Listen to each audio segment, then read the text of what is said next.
Hey guys, Corey here with you from Dr. Marketing Tips, and well, today's kind of bittersweet. It's the last module for our 9-part internet marketing course to help you market your practice easier, faster, and well, just plain better. Uh, Unfortunately, Jen couldn't be with us today for this recording, but she's wishing us well, and she'll be back with the team faster than you can say online reputation management.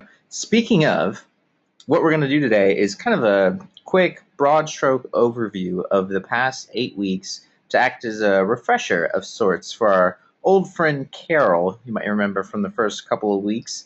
And for those of you that have been following along for each module, this should serve you well in addition to Carol. So at the end, we'll share what we think you should do today to help put all of this newfound information in motion, and we'll tell you how to make noticeable progress in your marketing efforts. So let's get started.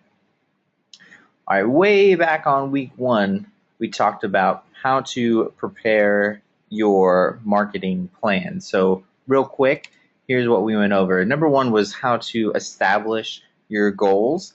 And number 2 was how to identify your target. This is the ideal patient for you, the big revenue driver. And it kind of plays perfectly into number 1. What do you want to accomplish from marketing? Obviously, you want more patients, but how do you want to get them? What kind of patients do you want? And things like that. Competitor analysis. This is something that's often overlooked as well. You don't have to reinvent the wheel per se. Look at what your competitors are doing, what's working and what's not working, and you can kind of build a pretty decent strategy right off of that. Also, determining your budget is one of the first steps you need to do, because marketing costs money. And a lot of times physicians and practice administrators don't realize that, but it's not free and it's not always rainbows and butterflies. It can cost money. There are things associated with marketing, so want to make sure that you check out your budget. And with healthcare is the number 3 activity search for on the web. I think it's important to make sure that you've got some dollars for the traditional stuff, and then you've also got some dollars for some of the newer activities. We'll talk about that in a little bit, but just something to kind of maybe put an asterisk there for you. And number 5 is obviously measuring your results, because at the end of the day, when someone comes and says, hey, how has this campaign been doing? What are we spending all this money for? Well, you need to produce something that's going to kind of save your butt. And also, it'll help show that you are increasing patients or surgical count or anything like that. So measuring results is paramount to your success. All right, and week 2 brought us to elements of a successful marketing plan, part 1. So here we talked about being in the right place when your consumer is ready to find you. When the patient is ready and they're looking, they're gonna ask their friends or they're gonna go online. You want to make sure that your practice shows up and you put your best foot forward. That's called inbound marketing, and that's really what this week was all about. So successful inbound marketing programs include online reputation management. That's what I mentioned in the opening. We mention it, I think, almost every week in one of these things. And it's really important, again, because healthcare is that number 3 activity search for on the web. So what do you do to differentiate your office so someone doesn't go down the street to a competitor instead? This is making sure that all your ratings are claimed and current and correct. If they Google your name, you pop up and you've got 4 or 5 stars. You don't have, let's say a handful of reviews and 1.5 stars, because that immediately is going to turn them off. And one thing I want to mention here too is just from our friends at HubSpot. They say that inbound marketing, which is when patients or consumers find you, it costs 62% less per lead than outbound marketing. And outbound marketing, if you remember, things like direct mail, advertisements, public relations, anything like that. So just keep that in mind. Successful inbound marketing programs also include a content management system. So that's essentially that works with your website, and it's allowing you to produce fresh original content, which will in turn help your search engine optimization or your SEO and your rankings. and it allows you to get the message out that you want to get out to patients. And with these, we recommend WordPress, because if you can use Microsoft Word, odds are you can make edits and updates to a WordPress system. And finally, we've got the social media development aspect of inbound marketing, and that is essentially exactly what it sounds like, just making sure that you're on the social media channel where your ideal patient is, you're delivering them content. If they are asking questions or interacting with you, you are answering those questions and interacting with them right back.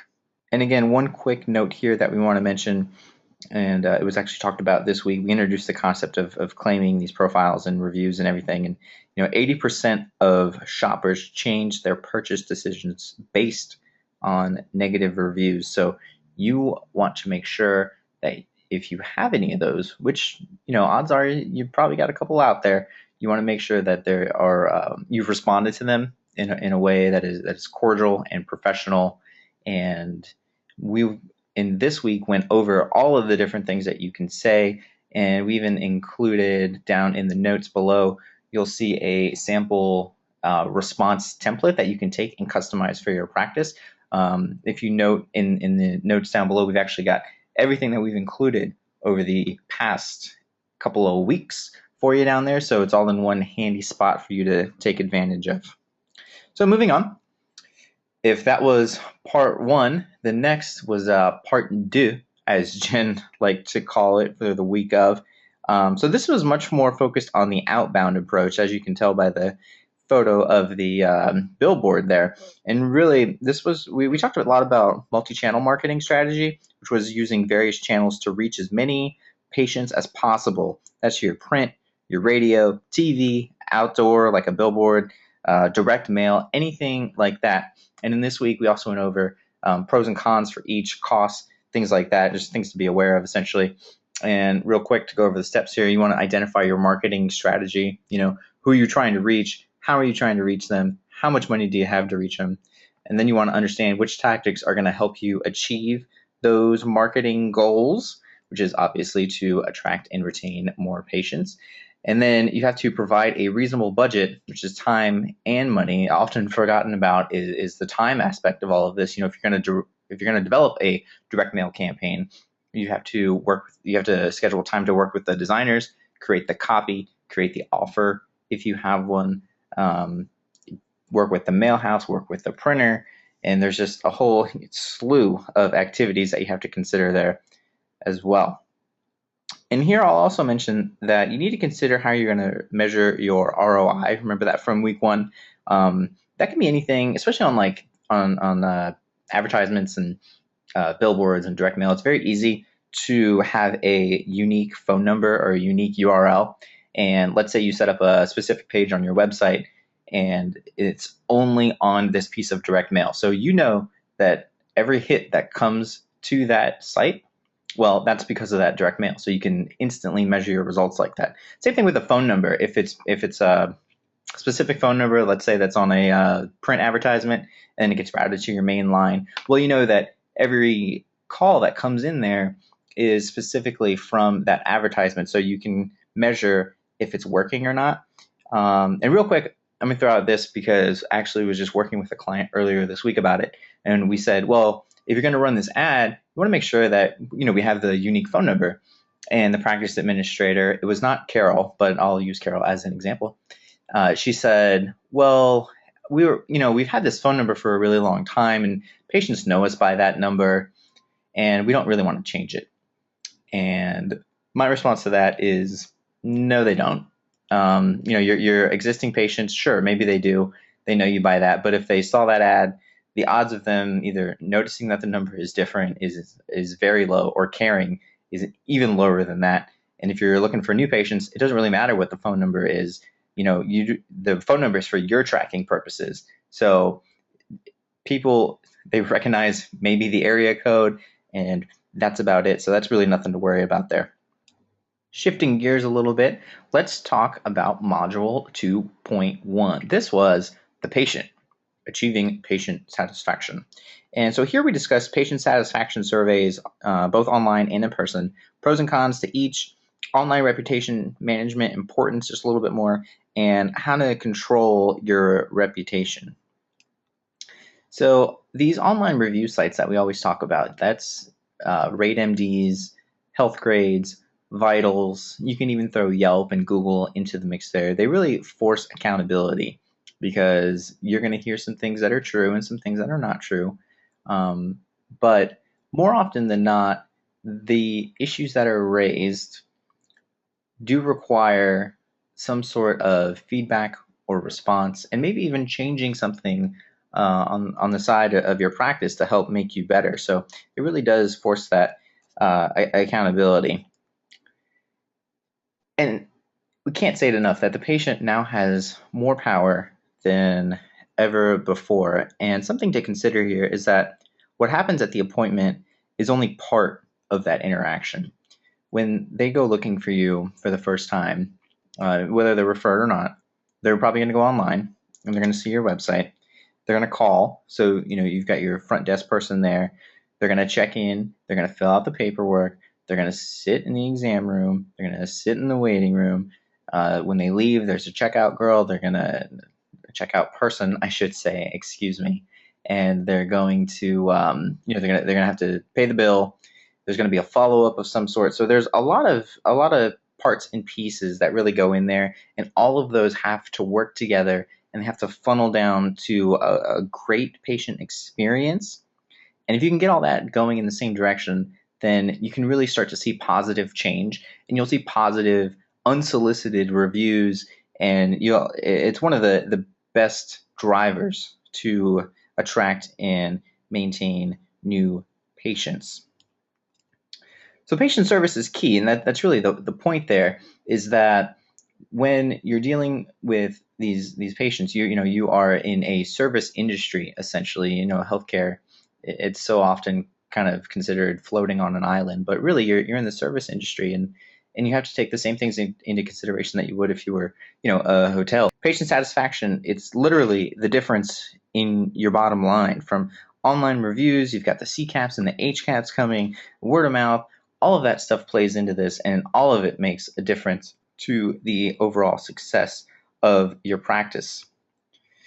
And if you invest in your employees and your patients, it's going to pay off. The role of staff, it's so important because that's who the patients spend, 70, 80, 90% of the time with. Sometimes they only see the doctor for a few minutes. So if you're having a nurse that's having a bad day, or you've got a grumpy front office person, or maybe a couple of loud front office people, and they're talking about the weekend, and you've got some elderly patients sitting in the waiting room there, it's going to create an issue. So it's important to kind of outline these things and make sure everyone is on the same page. And moving on, we wanted to discuss the best patient is the one you've already got. So this is the person that, let's say they come into your office, and let's say you are an ENT group, and they come in and they've got an allergy issue. They're having problems breathing, right? Well, maybe they know that you do, ear, nose, throat stuff, but that's can't really wrap their head around it because they're there for the allergies. That's all they care about, right? Well, this is where it's important to have some type of cross branding and cross promotional activities going on, where you can say, one success that we've had is a poster in the lobby, and then also some 11x17 signage in actual exam rooms. And you can say, did you know we also offer full pediatric services? Maybe they've got a son or a daughter that one day could have a throat issue. We also do voice care. We also offer Botox and cosmetic services, and we can offer thyroid services and all of this stuff. So the patient's sitting there and they go, oh, I didn't know they did all of this. And next thing you know, just from that patient you've already got, that person's already has a vested interest and trust in you, in your physicians.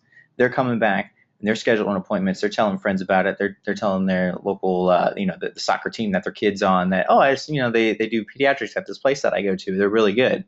And, if that sign wasn't there, they would literally have no idea that you did those things. So that's why we wanted to talk about how to market to existing patients. We also shared some steps to create some raving fans and some easy ways to use testimonials to your advantage. So getting new patients is expensive. According to the Chartered Institute of Marketing, it costs between 4 and 10 times more to attract a new customer than to return one you've already got. So, that said, you want to save a little bit of money and grow your practice. You want to invest in the patients that are already there. And it's always easier and more cost effective to achieve repeat business versus new business. That's exactly what that statistic points out. So, when you're considering these things, like I said, it's one of the easiest things to do is, maybe it's an email newsletter or a flyer or a sign in the office you hang up and forget about, and your job's done. And, the signage pretty much does all the work from there. So you already have this daily captive audience of people they'll be your walking, talking marketing machines if you let them.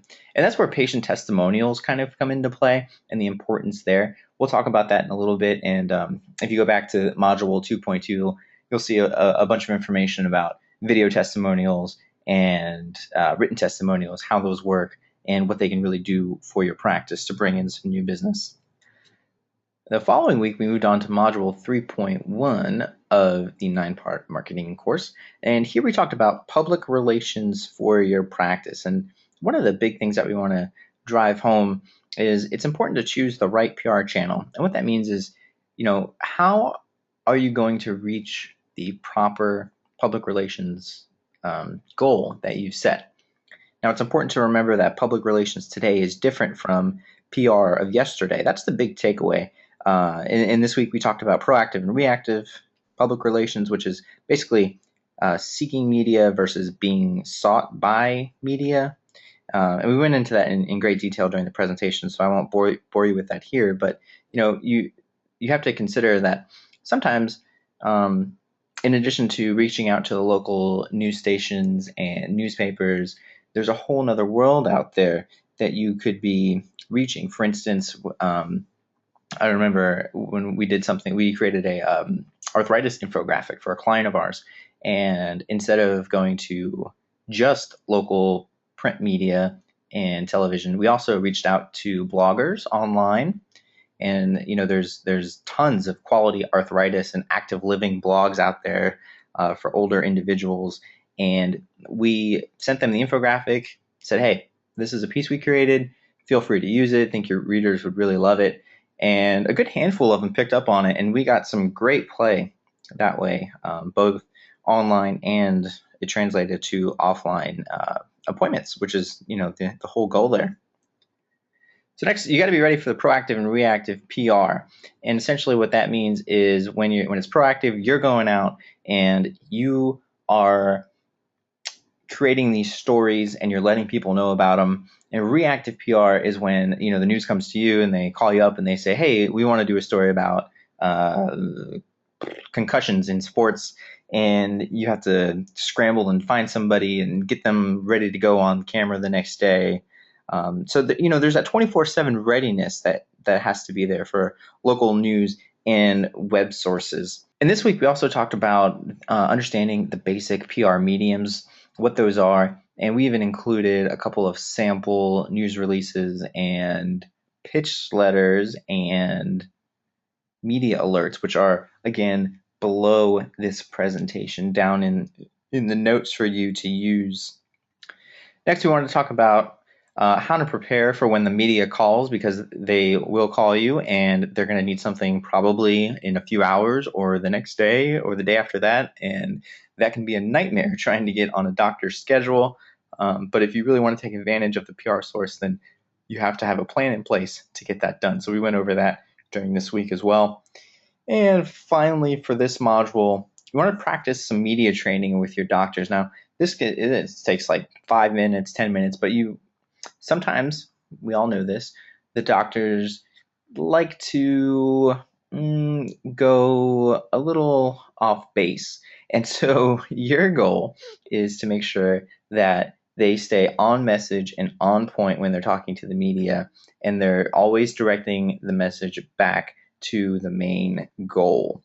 And they're not getting off track, because who knows how they're going to edit that sound bite down and what they're going to sound like if they went off on a tangent somewhere. We've had experience with that. It's a minor crisis and fire to put out. So one of the best things you can do is just before they go out there, actually have some media training with the doctors so they know what they should and should not do.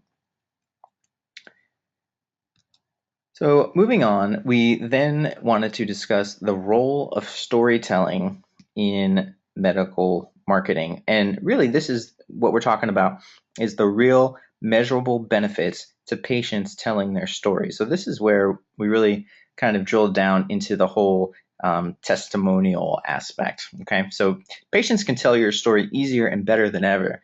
So you've got to help them. That is part of your job as a marketing professional. And one of the ways that they can do this is with videos, these video testimonials that we talk about. And we know for a fact that in every practice that we've ever worked with and we've done video testimonials, we know that those lead to surgeries and appointments. And of course, there's an opportunity cost with that of, you have to buy the camera, learn how to use it, edit the video, put the video up, and market the video once it's there. But we can't stress it enough that, if it costs, $1,000 for the camera and the tripod and the software, and you've got to spend a few hours getting familiar with it to know how to use it, that will turn into appointments, and it will turn into surgeries. And, just one surgery will pay for all of that and make it totally worth it. But odds are you're going to get more than one. And so it's one of the best things that you can do.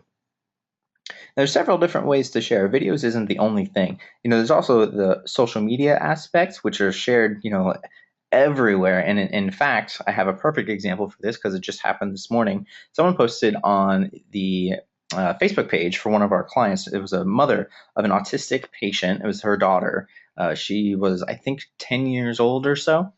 And she raved about how patient the staff was, how great the doctor was. She never felt rushed. She got great care. She loved it and recommended it to everyone. And so I was watching that post, so I liked it, commented, and said, that we were glad to help, and it's great to hear she's doing so well, and we love hearing stories like that. And she commented back and said that she had already she posted it on our wall, she shared it on hers. She told a mom's group about it. She was going to tell all of her friends and family members locally how great the practice was. And that's exactly what we're talking about, where it's so much easier for these patients to tell your story, and all you have to do is just that little bit of monitoring and effort, and it pays off tenfold. And also, you can't forget the review sites saying how nice the staff was, questions were answered, all that good stuff. That's another way that storytelling affects the medical marketing world. So it's important to know that even though there are plenty of these mediums, if you're not comfortable in social media or you're not comfortable with video, I'm not saying you have to use them. They do work really well, but you have to use the sharing method that works best for you. And maybe that's just collecting letters as they come in from patients, like thank you letters, and maybe taking a line out of that and putting it up on your website, or framing that letter in your practice or something like that. Storytelling, it matters because we like to hear stories as people. We like we want empathy. We want to relate, and hearing that from Joe Smith, that he had the same problem that I had, and then he had this procedure done, or he came in for this treatment, and 6 weeks later he's out playing basketball again, and he's fishing, and he's doing the same things that I love to do. Well, I want to be just like that, so I'm gonna schedule my appointment and I'm gonna go see them because I want to get my life back like that guy.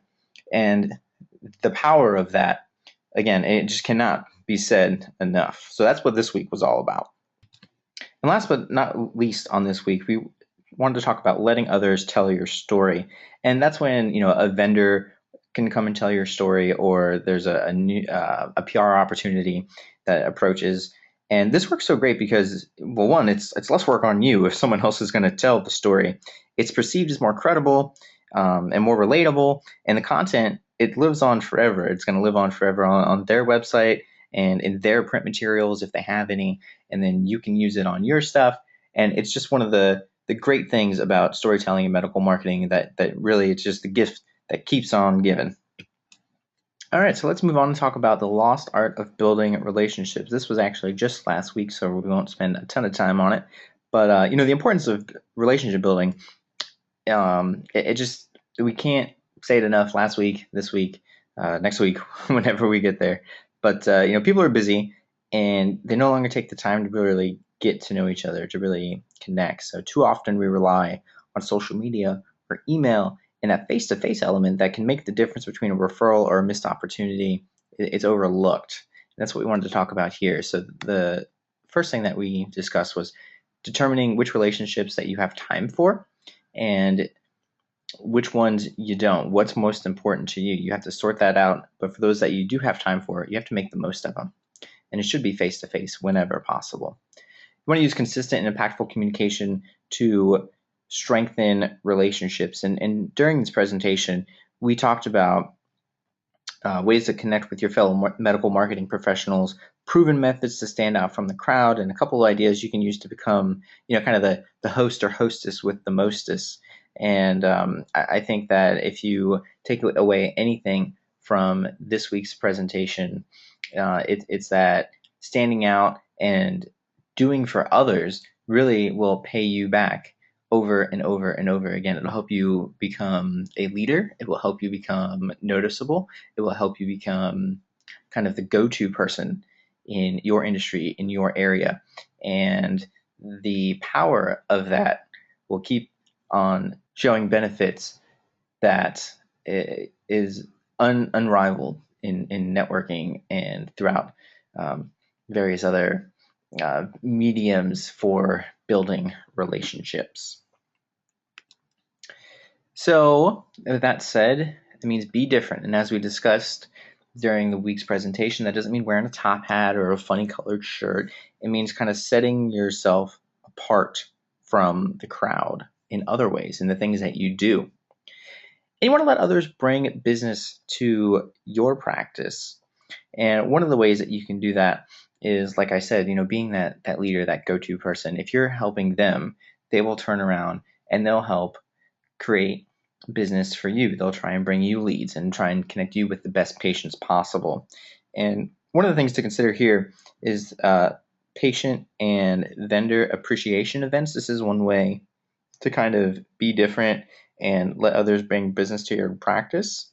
Anything really where you can create a little buzz around the office. You got ribbon cuttings, celebrations, anniversaries. Maybe one of your docs has quietly been there for 10 years and he's got an anniversary coming up, or it's been a year since you moved into your new building. These are the perfect opportunity to create an event, reach out to your partners in the community, and reach out to your patients, your vendors. And then when you reach out to them, remind them that you're there. Consider the time and the dollars and the effort it takes to put this on, and compare that to the profit you'd receive from a few new appointments or surgeries, which these events all but guarantee. You get so much out of something like that because you'll get pictures for social media. You'll get a chance to reconnect face to face with a bunch of contacts or patients that you don't see very often. And you can use it in a lot of different ways to accomplish a lot of different goals, check a lot of things off that old to-do list, and that's always a good thing. So, all of that said, what are some action items that you can take back? There's all these facts and figures and advice, but how can you put it to good use? Well, that obviously depends on your practice and your budget and your time commitment and a whole bunch of different factors. But we've talked about it at length, and what we've come up with is a handful of action items that will help you get started on a path to more successful medical marketing. So, first thing is set a budget and a few goals, whether your budget is $200 or $2,000 or $20,000, whatever it is. Create one and then come up with a couple of goals that use that budget most effectively to increase your patient count. And nothing will get done until you do that. You need some goals and you need some dollars. Next is claim a physician profile. And just start with one. Just pick a random doctor in your practice, doesn't matter which one, and check out some of the different sites, the Healthgrades, the Vitals, the Google, the Yelp, the RateMDs, all that stuff. Anything that, just basically type in their name on Google, see what comes up. Odds are it's going to be a bunch of different rating sites, and start there. See what data you have to collect. You'll need their date of birth, their MPI number, background, CV, all sorts of fun stuff. But start with one so you can see what that process is like and what ratings are there and how you can claim them and how you can respond to reviews and things like that. And go from there. And if you need help, there's plenty of services out there that can then help you accomplish this stuff. Some are more expensive than others, but there's things out there to help you get it done. Or you might be able to do it yourself. You can create a spreadsheet and just kind of check it monthly or bi-weekly or weekly, whatever your schedule allows. But if you don't start, well, then it's never going to happen. So next, create some signage to promote a social media account. Odds are you've already got the account up. Whether you use it or not, that's a different story. But at least create the signage that you can hang out in the office for patients to see it. Now, we've got a link below for a flyer that you can just customize. You pop your logo on there, maybe change the colors around a little bit, and you can hang it up tomorrow and see what happens and see how patients start to interact with your social media accounts as they're sitting in the waiting room. Maybe they didn't even know you had a Facebook. So go ahead and spend the 5 or 10 minutes it takes to do that. Print one out, hang it up, see what happens. Next, schedule a patient testimonial, because I mentioned this a couple weeks ago too. If you don't schedule it, you never will. Once it's scheduled, you have to jump in head first and you have to get it done. So identify a patient and work with your doctors or some other staff to really find the perfect one. You want someone that will show up well on camera, well-spoken, basically represents the ideal patient for your practice. Start there and schedule it, have them come in, film it, see what happens. At least, if nothing else, you can get the footage or you can get the written testimonial so it's there, and then you can figure out what to do with it later. And the last thing we want to talk about was organizing, or if you can't organize one, attend an event like we were talking about before with the ribbon cuttings or the anniversary celebrations, anything like that. So if you can do one of those and you can have all of these potential vendors and partners and community members come into your office, that's great. If you don't have the time or the budget to do that, go to one of those events, join a local chamber, or just find a chamber event and give yourself, an extra hour on a Wednesday night. Let's say there's a business after hours or something going on, and pay the $5 and go see what's going on out there. And then you can get a better feel for the community around you, your fellow businesses, and what it would take for you to put on one of those events. All right, and that about wraps it up. So we want to sincerely thank you for taking this journey with the entire Dr. Marketing Tips team. We hope that you've found plenty of useful information you can take back to your practice to attract and retain some more patients. And at the end of the day, that's what we're here to help you do through the course, through the articles, through all of the web resources that we've got. If you need anything or have any questions, please don't hesitate to let us know. Thanks again, and we'll talk to you guys real soon.